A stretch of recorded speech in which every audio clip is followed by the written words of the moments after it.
buen día tengan todos. Empezando con las tareas de clases en línea, debido a la emergencia que nos atañe ahorita en nuestro país, el problema que tenemos con el famoso coronavirus, pues se hace la necesidad de utilizar algún tipo de herramienta tecnológica que nos permita en alguna medida seguir con el proceso de enseñanza-aprendizaje.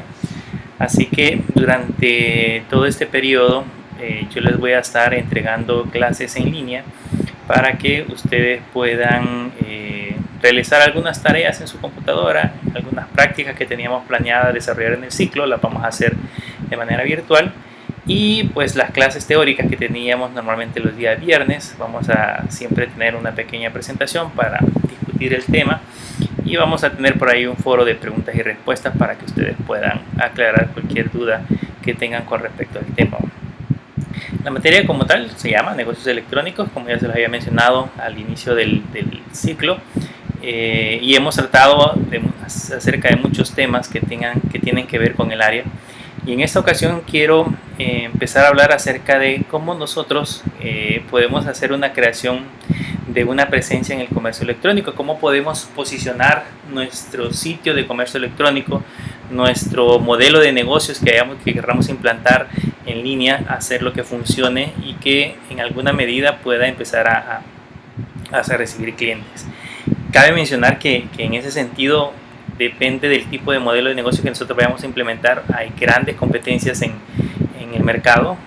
Un ejemplo de ellos, hemos hablado mucho acerca de Amazon, por ejemplo. Amazon es una empresa que en un inicio empezó a distribuir libros o a vender libros a través de internet. Sin embargo, con el tiempo empezó a diversificar su mercado y empezó a vender otro tipo de productos. Hoy se posiciona como una de las empresas más grandes a nivel mundial. No solamente vende productos de cualquier tipo, sino que también es una empresa de tecnología que presta servicios en diversas áreas. Entonces, lo que nosotros debemos de pensar, cómo podemos hacer para que desde un principio nuestro proyecto, ya sea personal o un proyecto que alguna empresa nos haya solicitado para poder implementar un modelo de negocios en línea, cómo podemos hacer desde un principio para poder planificar el modelo el proyecto y que este pues pueda tener un auge o pueda empezar a recibir clientes a través de la página o a través de un sitio en internet. Es bien común, yo les mencionaba que es muy común que las empresas se planteen en un principio decir: voy a colocar mi negocio en línea, voy a empezar a colocar un catálogo de productos en línea, y es muy probable que esa idea de poner la página puedan pensar que eso ya les va a empezar a generar algún tipo de ingresos o van a empezar a vender en el primer momento en que la página esté en línea. Pero como cualquier marca, hay que hacer ciertos procesos para que ese producto pueda llegar a los clientes y en alguna medida estos puedan empezar a comprar. Hay un ejemplo muy bueno en Estados Unidos. Hay una marca de pantalones, la Tommy, que ahí por los años, más o menos en los años por el año 2000 y algo, esta empresa empezó a vender de hecho pantalones casuales para personas, para hombres y para mujeres en línea. Fue, digamos, su primer modelo de negocio que empezó a implementar. Sin embargo, con el tiempo y gracias por el auge, por la manera en que introdujeron este producto al mercado, se convirtió en una de las empresas que vende más producto de este tipo en línea. Entonces, ejemplos como eso podríamos tomar como base para poder en alguna medida implementar nuestro modelo de negocio. Por supuesto que es probable que lo que nosotros vayamos a hacer en un inicio sea un modelo de negocio muy pequeño, pero así empieza todo. Una idea de negocio puede empezar con algo muy pequeño y de repente, si eso es algo novedoso, es algo que no se encontraba en el mercado, probablemente empiece a tener mayor posicionamiento en cada una de las personas. Entonces, empecemos a hablar acerca del tema: creación de una presencia en el comercio electrónico. Tienen que imaginarse cuál es la manera o cómo ustedes planean colocar su presencia dentro del comercio. Cómo ustedes creen que van a posicionar su producto, su sitio web o su página de comercio electrónico, le van a colocar una posición dentro de la web. Hay varias preguntas que ustedes deben de plantearse. Primero, cuál es la idea principal, deben de pensar, o sea, qué es lo que yo quiero vender. Yo siempre les he dicho que lo importante es saber el tipo de producto y conocer el tipo de producto que nosotros vamos a posicionar en el mercado, y no solamente si ustedes lo van a vender, si van a trabajar en un proyecto de desarrollo de una aplicación de comercio electrónico, pues deben de enterarse cuáles son las expectativas que tiene la empresa con la cual ustedes van a trabajar, qué tipo de producto es el que van a vender. Es importante considerar aspectos en el proceso de investigación, como si el producto es de un volumen muy grande, muy pequeño, cómo vamos a hacer para realizar el envío, si los envíos van a ser locales o si se van a permitir envíos internacionales. Vamos a tener que analizar procesos de impuestos aduanales y cosas como esas, para que podamos determinar o tener una idea de cómo vamos a posicionar ese producto en el mercado. Hay un plan de trabajo que nosotros debemos de crear, que debe de llevar principalmente estas características. Debe de llevar la parte de la misión, la visión, el público objetivo. Esto de la misión y la visión es saber hasta qué punto nosotros queremos llegar, cuál es la visión de nuestro modelo de negocio, cuál es la visión de la empresa que nosotros vamos a formar, o cuál es la visión de la empresa para la cual nosotros estamos trabajando, cuál es la misión que tiene esta empresa. Por ejemplo, Facebook es, en pocas palabras, digamos, la visión de ellos es que todo el mundo esté comunicado a través de su red social. Esa es la visión que ellos pretenden, que todas las personas se comunican a través de ellos. Google lo que quiere es organizar toda la información, ordenar toda la información en un punto central, y que ellos sean capaces de dar esa información a todo el mundo. Entonces, esa es la visión y la misión que ellos tienen, digamos, se plantearon en un principio al momento de crear el proceso de marketing que hicieron dentro de su producto. Entonces, igual nosotros, aunque sea un proyecto muy pequeño, debemos de empezar por esa parte, por plantearnos cuál es la visión y la misión. Y si no es nuestro negocio, pues preguntar y averiguar cuál es esos dos aspectos que tiene la empresa para la cual nosotros vamos a desarrollar el proyecto. Cuál va a ser nuestro público objetivo, o sea, a quiénes nosotros le vamos a vender, a quién está enfocado el producto que nosotros pensamos promocionar. Si es ropa, por ejemplo, puede ser que sea ropa solamente para damas, puede ser que sea ropa para caballeros, si es ropa para niños. ¿Quién va a ser nuestro público objetivo? Si están en ciertos rangos de edades, ese público objetivo. Si tienen, por ejemplo, algún estatus financiero que tenga que ver con lo que nosotros vamos a vender. Los rangos de edades, a veces también se consideran la ubicación demográfica, en qué lugar se encuentran este público objetivo al cual nosotros vamos a llegar, entre otras cosas. Entonces debemos de especificar y debemos declarar muy bien hacia quién va dirigido nuestro producto como tal.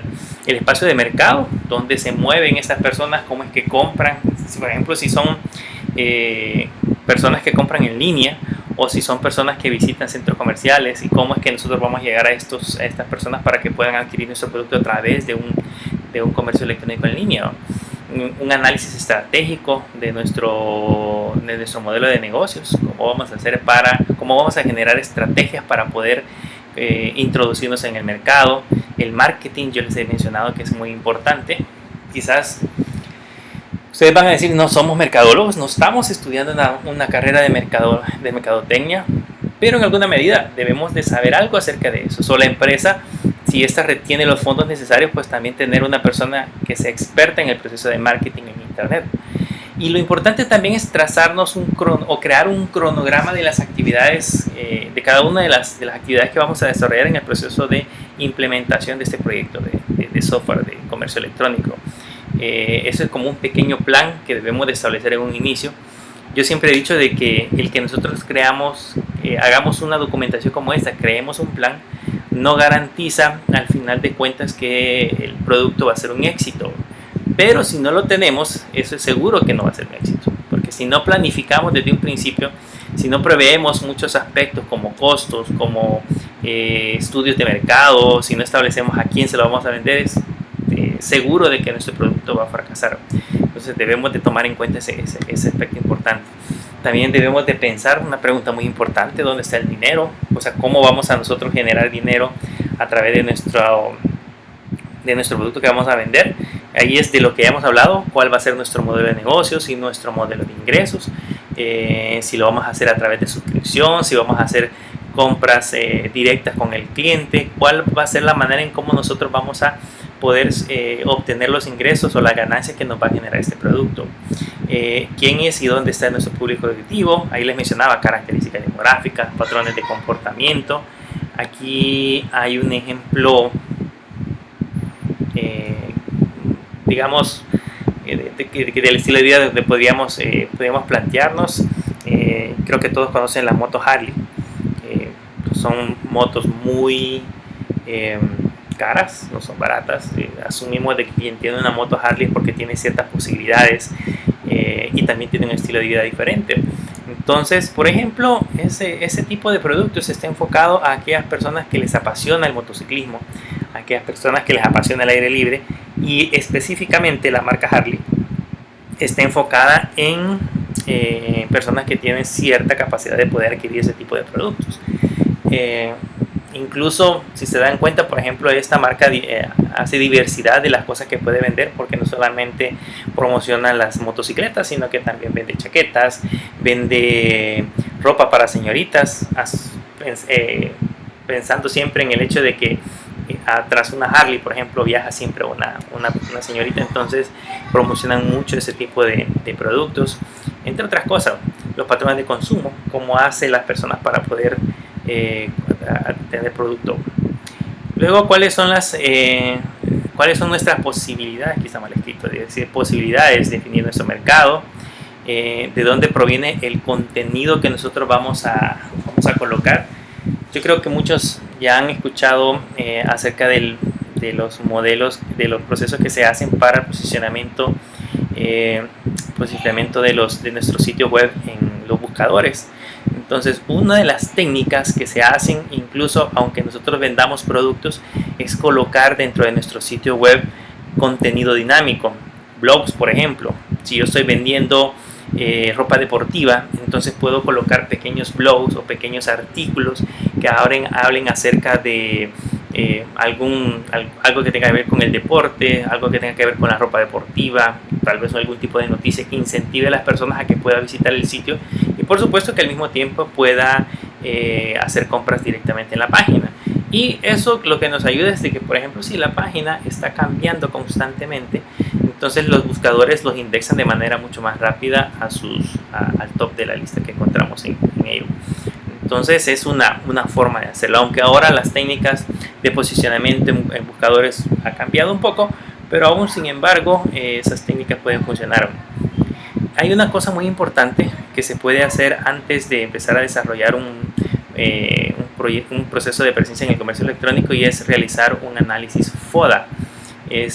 La definición del FODA básicamente es un cuadro simple que define cuáles son nuestras fortalezas, cuáles son nuestras oportunidades, cuáles son nuestras debilidades y cuáles son nuestras amenazas. Eso es lo que significa el FODA: las fortalezas, oportunidades, debilidades y amenazas.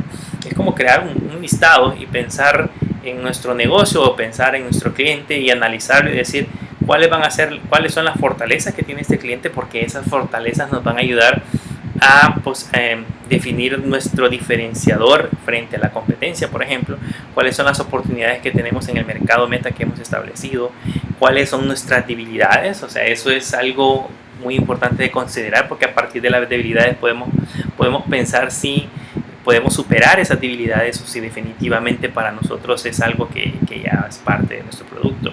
Cuáles son las amenazas que tenemos en el mercado. Entonces, ya más adelante vamos a ver un cuadro que habla acerca de este elemento. Desarrolle un mapa de su presencia en el comercio electrónico. Debemos de pensar cómo es que vamos a hacer, qué técnicas vamos a utilizar para poder posicionarnos en la parte de comercio electrónico. Hoy sabemos que la moda son las redes sociales, pero no solamente se utilizan redes sociales. O sea, hay diferentes formas en que nosotros podemos atraer clientes o diferentes formas en cómo nos podemos colocar en el mercado. Desarrollar un programa de hechos importantes, y el último punto es cuánto nos va a costar. ¿Cuánto dinero cuesta el que nosotros desarrollamos este proceso de comercio electrónico? Porque eso va a ser punto clave para saber si tenemos el capital nosotros como personas que vamos a implementar el producto, o si la empresa a la cual estamos trabajando realmente tiene el capital necesario para poder invertirlo. Aquí está, por ejemplo, un cuadro, casi no se nota, pero aquí es donde ustedes establecen las fortalezas, oportunidades, amenazas y debilidades. Dice, por ejemplo, los sitios actuales no consideran las necesidades de mercado, metodología única, entre otras cosas. Esas son las fortalezas. Las oportunidades, capacidad de cubrir un mercado con necesidades de infraestructura, creo que dice. Entonces, este es como un esquema donde nosotros establecemos el análisis FODA. Lógicamente no son estas las que tenemos acá, pero debemos de enfocarnos, por ejemplo, en tratar de evitar nuestras debilidades. Por ejemplo, una de las debilidades que dice acá son recursos financieros limitados. Si yo hice un costeo de cuánto generaría implementar un sitio de comercio electrónico en línea, cuánto costaría su mantenimiento, y no tengo en este momento los recursos necesarios para poderlo hacer, entonces esa va a ser una de las debilidades. Tiene que ver mucho, por ejemplo, las debilidades del uso de tecnologías que probablemente no tenemos a nuestro alcance, entre otras cosas. Entre las amenazas que encontramos ahí, dice la implementación podría ser copiada por la competencia. Un ejemplo de amenaza que podríamos tener, básicamente está ligado a eso. Bajos costos en el mercado que normalmente vamos a implementar podría ser una amenaza. Aquí hay un mapa de la su presencia en el comercio electrónico. Qué cosas nosotros podemos hacer, tipo de presencia, por ejemplo, principalmente en nuestro sitio web. Mucha gente vende a través de las redes sociales, pero todavía es muy común que las personas, aunque venda a través de las redes sociales, más si vende producto en grande, le pregunten, mire, ¿y dónde está un sitio web donde yo pueda consultar un catálogo de productos mucho más amplio? Incluso mucha gente confía más en realizar transacciones a través de sitios web oficiales y no hacerlo a través de redes sociales. Entonces, definitivamente todavía es importante que tengamos un sitio web robusto donde podamos colocar toda la información acerca de la empresa y de los productos que nosotros proporcionamos. Y aquí hay varios aspectos que debemos de considerar. Por ejemplo, las plataformas, debe ser una plataforma móvil, una plataforma tradicional o una tableta. Hoy es bien común que desarrollemos aplicaciones web responsive. Eso es, ustedes saben que significa que pueda ser visible en cualquier dispositivo de cualquier tamaño de pantalla. Entonces, desde un principio debemos de considerar esa parte. Hace años lo que se hacía era que se creaba una página web para máquinas de escritorio, y de ahí había un lenguaje de programación HTML específico para crear la misma aplicación web pero para móviles. O sea que digamos que la persona que iba a entrar desde el teléfono tenía que usar otro link, tenía que utilizar otro modelo, y así se creaban diferentes tipos de sitio. Hoy pues es el mismo HTML5 que uno utiliza los mismos elementos, y ellos lo que hacen es adaptar los dispositivos al tamaño de los dispositivos, que es, digamos, un poquito más fácil. ¿Qué cosas vamos a incorporar en nuestro sitio web? Búsqueda de productos, por ejemplo, una cosa que no debe de faltar. O sea, yo puedo tener un gran catálogo de productos que voy a vender en mi sitio web, pero si no hay una herramienta que me permita localizar de manera rápida lo que yo ando buscando, probablemente los clientes desaparezcan. Dicen que un cliente generalmente se impresiona con un sitio web en los primeros 10 segundos. Si en los primeros 10 segundos una persona no le ha llamado la atención el sitio web, por lo general y por estadísticas dicen que lo abandona. Entonces nosotros en alguna medida debemos de tratar de cubrir esos aspectos, tratar de impresionar a las personas que visitan el sitio. Entonces debemos de pensar en procesos de búsqueda, cómo vamos a visualizar los elementos dentro del sitio, cómo vamos a hacer procesos de patrocinios, entre otras cosas. Luego existe el otro modelo que sirve también para poder tener presencia en el comercio electrónico, que es el uso del correo electrónico. Antes de que las redes sociales se expandieran, ese era uno de los métodos más usuales para poder publicitar nuestro sitio web. De ahí surgieron los famosos correos spam o los correos basura.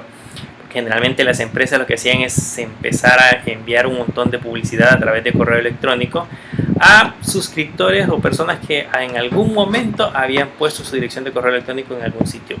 Entonces ahí uno puede generar, por ejemplo, listas internas. Cuando ustedes entran a un sitio y les dicen, mire, regístrese y escriba aquí su correo electrónico, es porque ese correo electrónico va a pasar a ser parte de una base de datos interna que lógicamente posteriormente va a ser utilizada para que se pueda enviar algún tipo de publicidad. Pero también existen listas adquiridas. Es que yo puedo comprar bases de datos en donde ya específicamente están segmentados, donde yo puedo decir, mire, necesito una base de datos de personas entre este rango de edades, o una base de datos de clientes de mujeres, por ejemplo, o solo hombres, y esa base de datos ya me puede servir para que yo pueda enviar algún tipo de publicidad. Antes era bien común comprar bases de datos de clientes. Actualmente todavía existe ese proceso, pero como les digo, se ha popularizado más el uso de las redes sociales. ¿Qué hacemos con los correos electrónicos? Pues enviar algún tipo de boletín, enviar boletines informativos o actualizaciones, ventas. Si alguien, por ejemplo, está afiliado a Simán, no sé si lo han visto aquí en El Salvador, Simán en las fechas, donde por ejemplo hay temporada como Navidad, o que ya vienen las vacaciones, que creo que no van a haber vacaciones, pero las vacaciones de Semana Santa, empiezan a enviar algún tipo de publicidad sobre productos que son de temporada y llegan a veces a través de correo electrónico. Entonces, si alguien probablemente no tenía pensado comprar algo, pero le llegó el correo electrónico y encontró por ahí algo que le interesaba, es muy probable que lo incite a que pueda comprar, o al menos a que pueda visitar la tienda. De ahí los otros son los medios sociales. Ahí hay 3 ejemplos que son Facebook, Twitter, los blogs, pero hoy ustedes saben que existe una infinidad de redes sociales. O sea, ahí pueden usar Instagram, pueden usar WhatsApp incluso, pueden utilizar, hoy está la famosa red de TikTok, que es para videos. Entonces todo ese tipo de herramientas que existen donde la gente se está comunicando es un medio a través del cual nosotros tenemos que buscar introducir nuestro producto. Ahí qué cosas podemos hacer, por ejemplo, conversaciones, participación, comparación, asesoría. A través de las redes sociales nosotros podemos decirle al cliente que le vamos a dar soporte. O sea, si hay algo alguna duda que tiene acerca de su producto, podemos utilizar este tipo de medios para tener una comunicación directa, mucho más rápida, más barato, muchísimo más barato. Y los tradicionales medios fuera de línea, que son medios impresos, los famosos boletines que la gente todavía usa. Ustedes se dan cuenta, por ejemplo, en Metrocentro, los Food Mart o algunos locales de Metrocentro aún reparten boletines impresos donde están las cosas que ustedes pueden ir a consumir allí.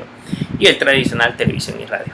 Aunque la televisión y la radio hemos hablado en clases que son medios muy caros, pero aún así se siguen utilizando. Ustedes van a ver que, por ejemplo, Claro, Tigo, utiliza todavía medios televisivos y radio, porque igual, por ejemplo, la radio, si alguien anda manejando todo el día, pues carga encendida la radio y ahí pueden utilizar ese medio para poder llegar a los clientes de ese tipo.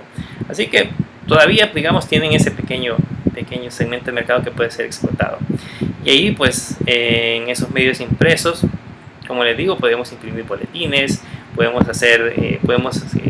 meter la marca en la mente de las personas, entre otras cosas.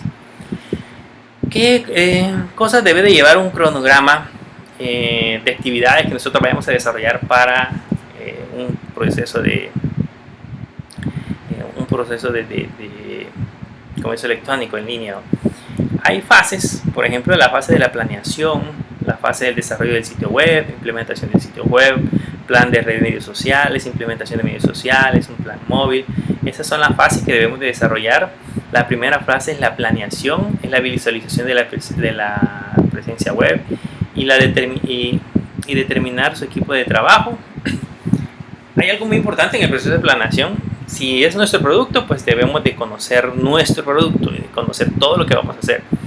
Si es un desarrollo que le vamos a hacer a una empresa en especial, entonces debemos de conocer a la empresa. Debemos de ir a la empresa y conocer todo lo que quiera hacer. No es solamente llegar y decirle, mire, usted va a poner un catálogo de línea. Bueno, no se preocupe, yo se lo pongo y ahí usted administra. Hay que ir específicamente a conocer el producto, hay que ir a conocer cada uno de los detalles que tengan que ver con la implementación de lo que se va a promocionar en línea, porque eso en alguna medida nos va a ayudar, por ejemplo, a pensar en el diseño, nos va a ayudar a pensar, por ejemplo, en qué cosas debe de incorporar desde un inicio nuestra aplicación. Si es, por ejemplo, a nivel local, pues si se va a imprimir factura, si se van a hacer procesos de envíos, cómo se va a hacer el envío. Todo eso lo debemos de conocer en un proceso previo, que es un proceso de planificación. Ya luego viene el desarrollo del sitio web. Ahí vamos a colocar el contenido, hablar del diseño. El diseño es muy importante. Una página puede ser muy buena, un sitio web, una aplicación web puede ser muy buena, puede tener 0 errores, pero si no tiene vistosidad no vende. O sea, si no es bonito a la vista de las personas, probablemente no venda. Si ustedes se dan cuenta, por ejemplo, Amazon, por tener el ejemplo más clásico, Amazon cuida mucho su diseño, cuida que las fotografías que se publican en el sitio web estén muy bien tomadas, que tengan una resolución muy buena, que el usuario pueda apreciar cada uno de los detalles del producto que va a vender. Y eso es parte del diseño que nosotros vamos a desarrollar. Tenemos que pensar en dónde vamos a hospedar el sitio, entre otras cosas. La implementación del sitio web, ahí hay que desarrollar palabras claves y metaetiquetas. Si se recuerdan cuando estuvieron trabajando con la materia de aplicaciones web, hay unas etiquetas en HTML que se llaman meta tag, que esas etiquetas son las que permiten definir palabras claves que el buscador utiliza para poder indexar nuestros sitios. Hoy el algoritmo ha cambiado. Si bien es cierto, todavía se siguen utilizando esas metaetiquetas o meta tag. El algoritmo que tiene Google usa más inteligencia artificial. Entonces hay, digamos, procesos diferentes que se deben de considerar al momento de poder implementar un sitio web. Pero aún así debemos de pensar en esas palabras clave. En el proceso de optimización del motor de búsqueda e identificación de los posibles patrocinadores. Sí, puede ser posible tener patrocinadores en nuestro sitio. El plan de redes sociales o de medios sociales, la implementación de los medios sociales, dónde lo vamos a hacer, si vamos a hacer presencia en Facebook, en Twitter, en Pinterest. La ventaja es que si tenemos un sitio web y hacemos presencia en Facebook, pues básicamente le vamos a decir, mire, vaya y visite nuestro sitio y vea todo nuestro catálogo de productos. Pero el cliente va a llegar a nuestro sitio web a través de las redes sociales. Cuando vendemos a través de las redes sociales, pienso yo que probablemente no demos un sentido de que sea un sitio web, digamos, ordenado, o un sitio web que genere confianza. Sin embargo, si hacemos nuestro propio sitio web y está bajo los lineamientos que normalmente se piden, entonces probablemente la gente piense mejor en poder hacer uso de nuestro sitio web. En la plan móvil vamos a pensar si necesitamos, por ejemplo, una aplicación nativa para poder exponer nuestros productos, o si nuestro sitio ya es responsive, pues los clientes lo pueden hacer así. Hay muchas páginas, ustedes por ejemplo creo que han utilizado AliExpress. Ustedes en AliExpress pueden comprar desde el sitio web, y ellos en Play Store tienen también su propia aplicación nativa que ustedes pueden instalar en su teléfono. ¿Cuál es la diferencia? Que la aplicación nativa puede interactuar con el dispositivo, puede conocer información muy interesante de las personas que usan esta aplicación, como por ejemplo su ubicación, pueden conocer datos, por ejemplo sus preferencias, pueden lanzar promociones a través de notificaciones push, entre otras cosas. Así que si tenemos el capital para poder implementar una aplicación móvil, pues no sería mala idea poderlo hacer y no pensar solamente en un sitio de tipo responsive. ¿Cuáles son los componentes básicos que pueden ser parte de nuestro presupuesto para una presencia web? Que es algo difícil a veces pensar, porque debemos de cotizar cuánto cuesta un sitio web, pero debemos de considerar procesos de servicios de hospedaje, cuánto va a costar el diseño, cuánto va a costar el desarrollo del contenido, cuánto nos va a costar la parte de las telecomunicaciones, que tiene que ver, por ejemplo, con si pongo un servidor en mi empresa, cuánto tengo que pagar por un plan de datos para que pueda nuestro sitio estar 24/7 en línea, el software que vamos a utilizar, el hardware, el marketing. Si se dan cuenta en la presentación, el marketing tiene un pedazo del pastel muchísimo más grande, porque no es solamente crear un sitio web, ponerlo en línea, crear el dominio y que se vea bonito. Hay que hacer marketing. O sea, la manera de que podamos vender y posicionarnos en el mercado es a través de procesos de marketing. La manera en cómo funciona, si no nos damos a conocer por diferentes medios, nuestro sitio va a pasar a ser uno de los millones que existen en internet que están ahí y no hacen nada y no venden. Así que mucho del porcentaje debe estar considerado en la parte de marketing. Hay que construir las piezas clave de nuestro rompecabezas. En este caso, hablar acerca de la construcción de nuestro sitio de comercio electrónico, conocer, por ejemplo, cuál va a ser nuestro recurso humano. Si somos emprendedores y vamos a empezar nosotros solos, pues probablemente porque todavía no tenemos el capital suficiente. Pero si es una empresa muy grande, pues debemos de pensar quiénes van a ser los encargados de estar administrando el contenido de la página, quiénes van a ser los encargados de hacer modificaciones, quiénes van a ser el departamento que se va a encargar del proceso de desarrollo, quién va a ser el que va a trabajar en la parte de marketing, entre otras cosas. La parte administrativa que tiene que ver, por ejemplo, aunque no lo crean, con la parte contable, por ejemplo, quién va a llevar el registro de ventas, ganancias, el cálculo de impuestos, si es necesario. Bueno, si se pagan, si tienen que pagar impuestos en cada uno de los lugares donde vaya a estar el sitio, cuánto se va a pagar. El diseño del sitio, la arquitectura de hardware es muy importante. Si mi sitio crece exponencialmente y si en algún momento hay una gran cantidad de personas que están intentando hacer uso de mi sitio, si realmente el hardware que voy a comprar soporta esa carga que voy a tener, o qué medios existen en el mercado que me puedan ayudar a soportar esa carga.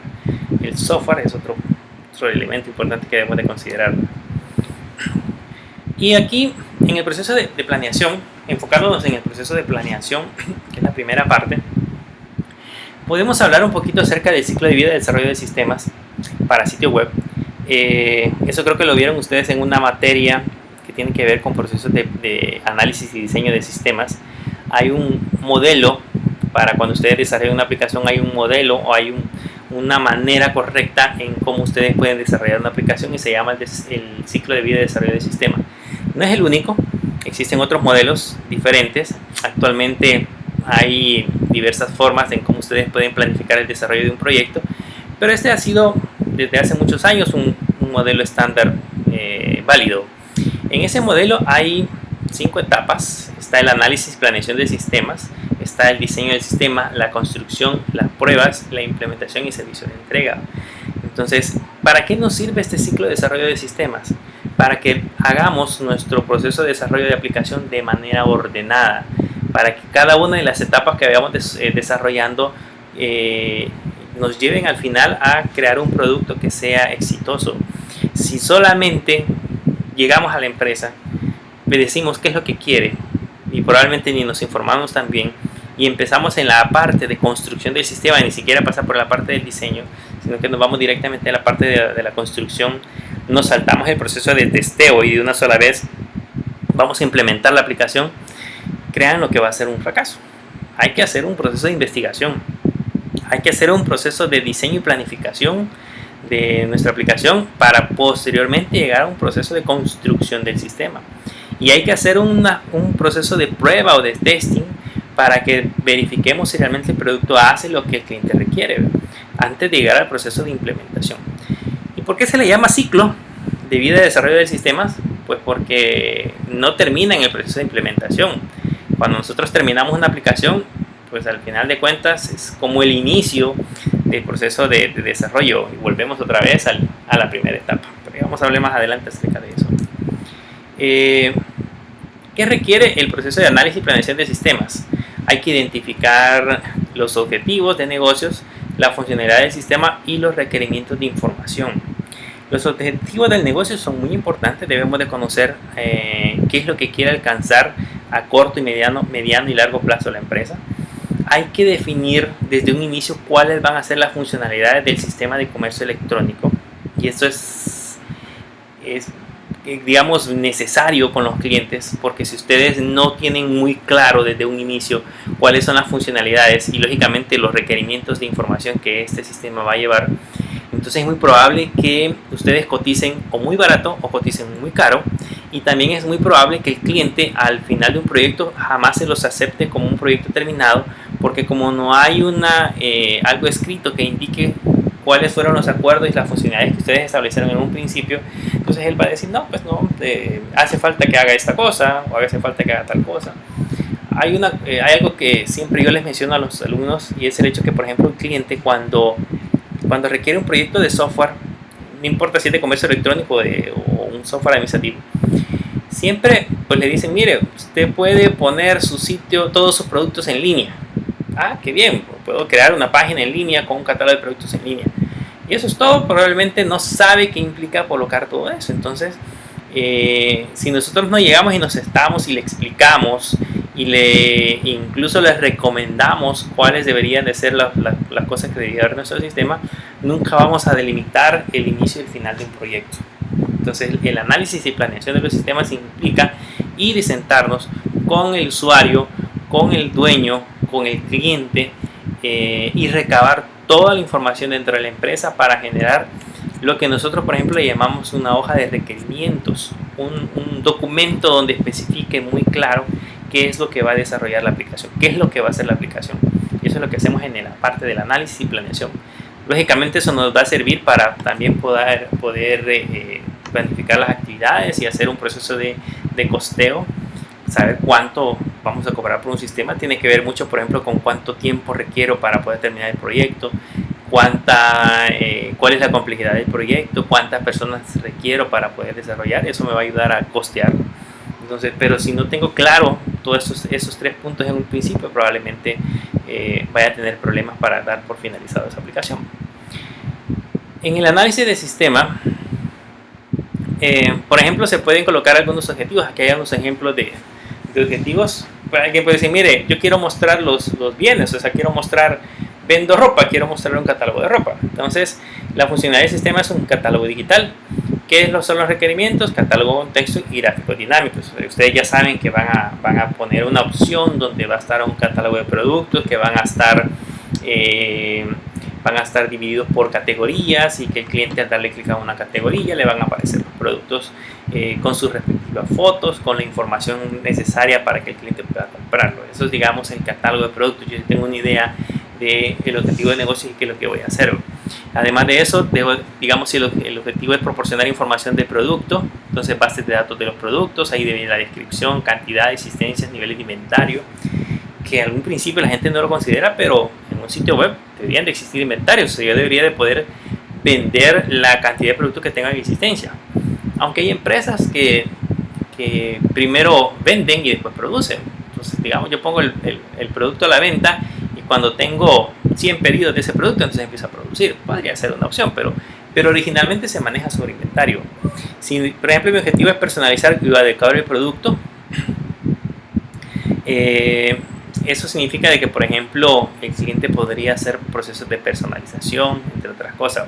Involucrar a los clientes en conversaciones. Ahí donde yo le decía, poner un blog para que la gente vea algún tipo de información importante que tenga que ver con el tipo de producto que nosotros vendemos. Entonces debemos de considerar dentro de eso un software que permita realizar ese tipo de funcionalidades. Ejecutar transacciones. Eso lo debemos de tener claro desde un principio. Si mi sistema va a llevar un carrito de compras, un sistema de pagos, debemos de colocar sobre la mesa todas las alternativas que tenemos sobre pasarelas de pago. Las pasarelas de pago tienen que ver mucho con procesos que son de fácil implementación, algunas u otras son un poquito más complicadas, en la parte del cliente con la comisión que cobran por cada una de las transacciones, o qué implica o qué procesos debemos de hacer para poder tener el permiso de poder implementar una pasarela de pago en nuestras aplicaciones. Eso lo debemos de tener muy seguro. Hay gente que, por ejemplo, le gusta PayPal y yo voy a pagar PayPal, pero muchas veces dice, pero mire, no quisiera, aunque voy a usar PayPal, no quisiera que el cliente necesariamente deba de tener una cuenta en PayPal para poder comprar. Entonces hay que averiguar si esta pasarela de pago nos proporciona ese tipo de servicios, entre otras cosas. Acumular información sobre clientes significa de que vamos a requerir nombre, dirección, teléfono, correo, que es cuando el cliente se registra en nuestro sitio web. Proporcionar soporte a la venta del cliente. Hoy es muy común colocar chats, pero el que esté un chat en una página muchas veces no significa que hay una persona al otro lado que esté 24/7 respondiendo cada una de las preguntas. Normalmente lo que ahora se utiliza son robots o bots, que cuando ustedes hacen una pregunta hay una base de datos y a través de algoritmos de inteligencia artificial, de acuerdo a ciertos patrones dentro de la pregunta, tratan de responder con la mejor respuesta. Entonces esas también son cosas que nosotros debemos de considerar, que debemos de pensar si yo lo voy a hacer, si voy a pagar algún tipo de productos para esto, entre otras cosas. La parte de marketing, cómo se va a hacer la parte de marketing, qué estrategia vamos a usar dentro del sitio. Vamos a tener que comprender la eficacia del marketing, cómo le vamos a dar seguimiento, cómo vamos a estar seguros que digamos una publicidad que nosotros mandamos realmente tuvo impacto en los clientes dentro de la empresa, cómo puedo saber si realmente estoy vendiendo. Luego proporcionar vínculos hacia la producción y hacia los proveedores, cómo podemos hacer sistemas de administración de inventario, niveles de productos de inventario, identificación, contactos, proveedores. Creo que ustedes sí, creo que vieron una materia de contabilidad y probablemente ahí les hablaron un poquito acerca de inventarios y cosas contables. Yo siempre he dicho que un ingeniero en sistemas o las personas que nos dedicamos al proceso de desarrollo de sistemas no solamente debemos de conocer de lenguajes de programación, no solamente debemos de conocer de servidores, de redes, sino que también debemos de conocer de muchas de las áreas que desempeñan las otras profesiones. Debemos de conocer cómo se hacen procesos de inventario, cómo se hacen procesos contables, porque eso lo vamos a automatizar en las aplicaciones. Y en el comercio electrónico en línea, esas cosas, esas partes o esos elementos deben de estar ya considerados, deben de ser parte de la aplicación que nosotros vamos a desarrollar. En la parte del diseño del sistema, que son las plataformas de hardware y software que nosotros vamos a colocar, en esta parte debemos de hacer la especificación del diseño del sistema. Y hay dos elementos importantes, uno es el diseño lógico y otro es el diseño físico, que son la parte de lo que vamos a crear dentro del sistema. El diseño lógico son los famosos diagramas de flujos de datos. Aquí es donde vamos a crear los famosos diagramas de entidad-relación, los famosos diagramas de procesos, los famosos diagramas UML, que nos permitan tener una idea de cómo nuestro sistema va a quedar funcionando, cuál va a ser, por ejemplo, nuestro modelo de datos, cómo vamos a almacenar la información, qué tipo de gestor de datos vamos a usar, cuáles van a ser las funciones de procesamiento, las bases de datos, qué tipo de bases de datos vamos a utilizar, la seguridad, que es un elemento muy importante en la parte de seguridad, qué aspectos de seguridad tenemos que considerar, los respaldos. Se imaginan en un momento dado la máquina física falló, pues qué cosas voy a hacer o qué herramientas tengo para poder respaldar la información. Y el diseño físico tiene que ver con servidores, software y el enlace de internet. Con los servidores, ¿cómo hago para poder determinar qué características debe de tener el servidor que voy a comprar para poder cubrir la demanda que voy a tener de mi sitio web?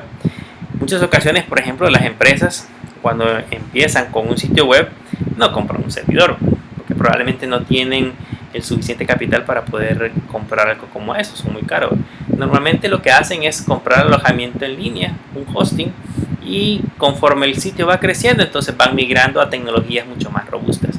Pero nosotros, como ingenieros en sistemas, como los encargados del desarrollo de la aplicación, somos los encargados de poder recomendarle al cliente cuáles son las características del servidor, cuáles son los requerimientos necesarios para que nuestra aplicación funcione de manera adecuada.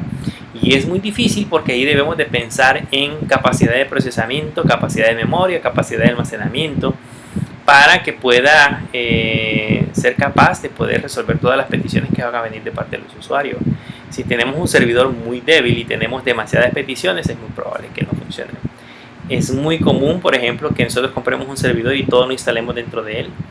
Y eso algunas veces tiende a ser un grave error porque no podemos mezclar un servidor de bases de datos con un servidor web o un servidor de archivos, porque en el proceso en el momento en que procesa información, pues ocupa recursos de un lado y del otro. La parte del software es qué tipo de software voy a utilizar para el proceso de desarrollo. Si lo voy a realizar en la empresa, entonces debo de pensar si voy a utilizar qué lenguaje de programación voy a utilizar, si el personal que está dentro de la empresa cuenta con las habilidades necesarias en esos lenguajes de programación, el enlace de internet que voy a tener, es un internet dedicado de fibra óptica.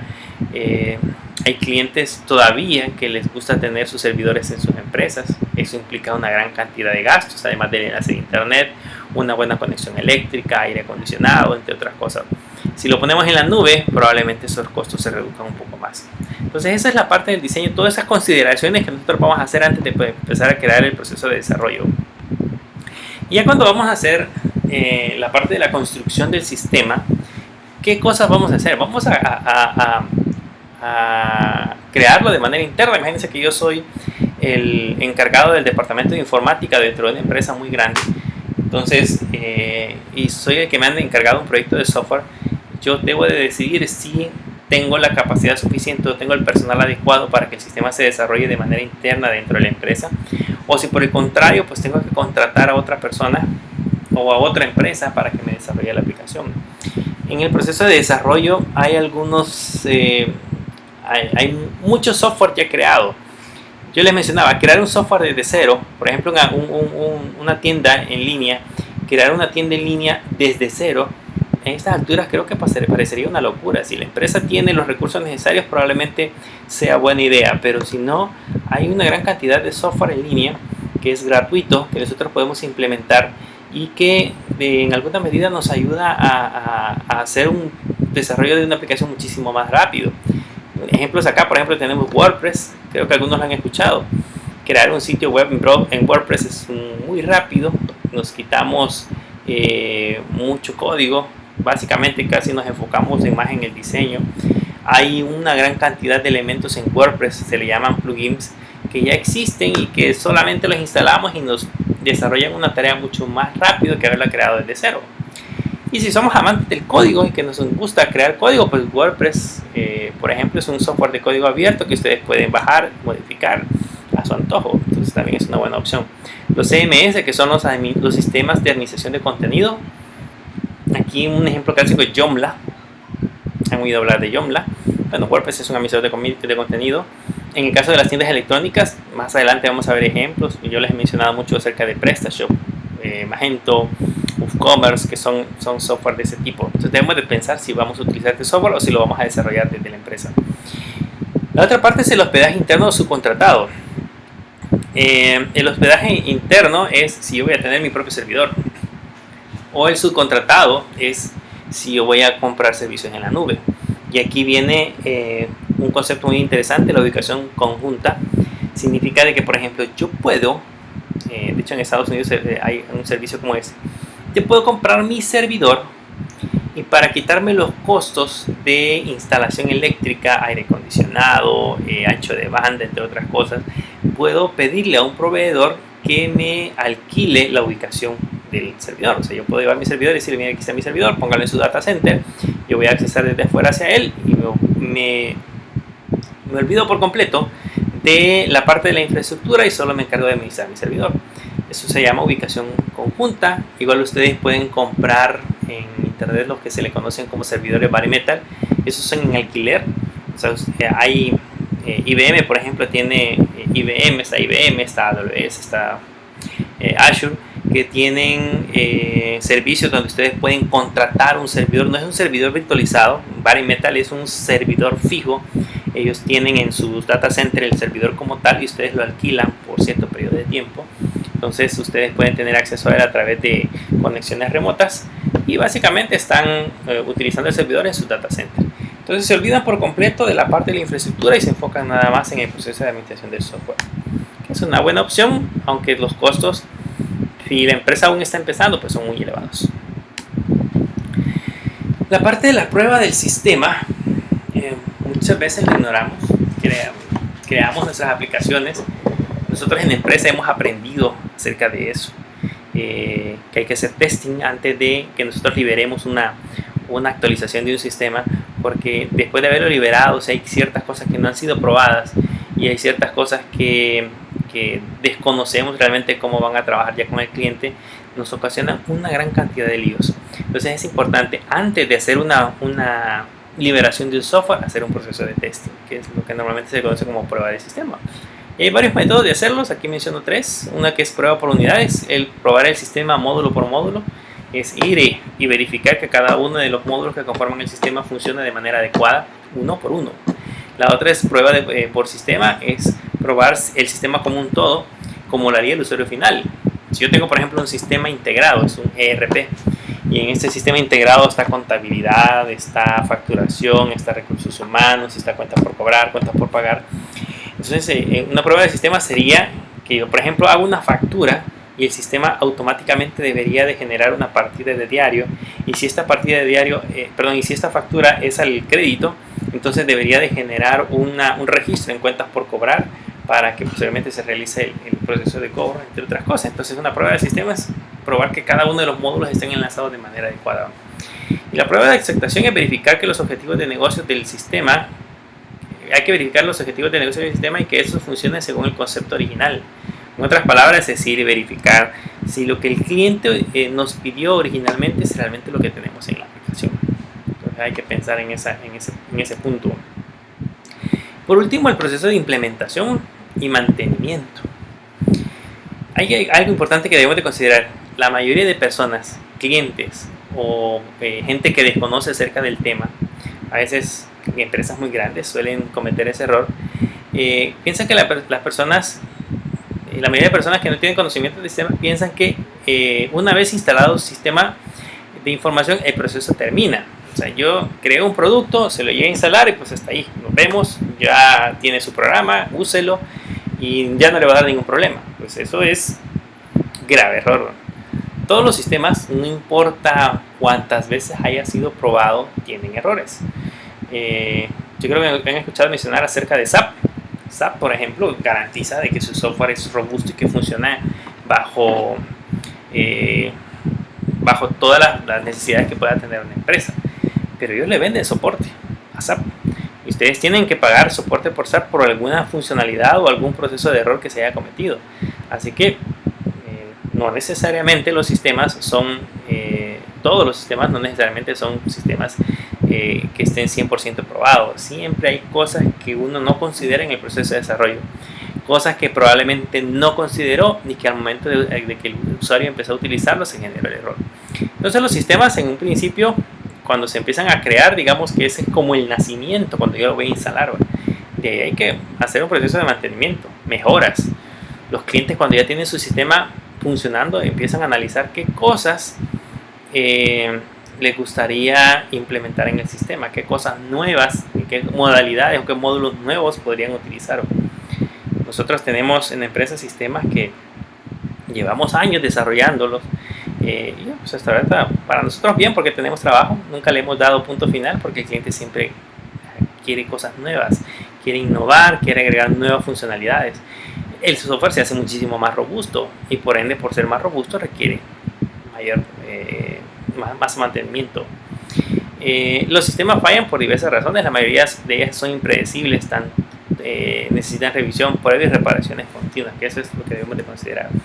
Y hay que hacer en el proceso de implementación pruebas comparativas, el proceso en el que el sitio se compara con los sitios de la competencia en cuanto a velocidad de respuesta, calidad de distribución y diseño. Eso es bien común. Uno crea su sitio web y lo primero que hace es ver qué cosas tiene la competencia que no tiene mi sitio. Y a veces no lo hace uno, lo hace el cliente. Le dice el cliente a uno, mire, fíjese que la competencia hace tal cosa en el sitio y yo no lo tengo, quisiera agregarlo. Y esas son pruebas comparativas, o sea, tratar de que mi sitio tenga todo lo que la competencia hace, más cosas innovadoras, cosas nuevas que no han sido consideradas en la competencia. Entonces hay que hacer ese tipo de pruebas. Hay que ver la velocidad de respuesta. Aquí es donde se consideran procesos de optimización, cuando hablamos de qué tan rápido carga mi sitio. Entonces hay ciertas técnicas que ustedes deben de considerar cuando hacen un sitio. Hay que hacer procesos de optimización del sitio. Hay muchas técnicas para que un sitio sea muy rápido, o hay software específico que también nos permite hacer ese proceso de optimización. Entonces eso es el último elemento del ciclo de vida de desarrollo de sistemas, que por supuesto, terminando volvemos al inicio, volvemos a hacer procesos de planificación. Sí, esto podría ser una segunda etapa del sistema, la versión 2.0 por ejemplo, donde ya va a tener funcionalidades totalmente diferentes. Entonces al final esto nunca termina. Esta es parte de lo que quería mencionarles, la parte de cómo podemos hacer presencia. Este es un tema que todavía nos va a quedar por ahí cosas que discutir. Quiero en un próximo video seguir hablando acerca de esos elementos, no sin antes mencionarles que las prácticas siempre las vamos a seguir desarrollando como lo habíamos hecho, solo que ahora pues van a ser en línea. Yo les voy a hacer una demostración siempre utilizando la computadora y utilizando un video de las cosas que vamos a hacer para configurar Magento. En esa parte creo que nos quedamos. Esperaría yo que ustedes cuenten con una máquina virtual en buen estado, porque las próximas clases que vamos a tener en línea básicamente están hechas pensando en que ustedes tienen esa máquina tal cual la dejamos en la última clase de práctica que tuvimos. Si no es así, pues instalen una nueva versión limpia.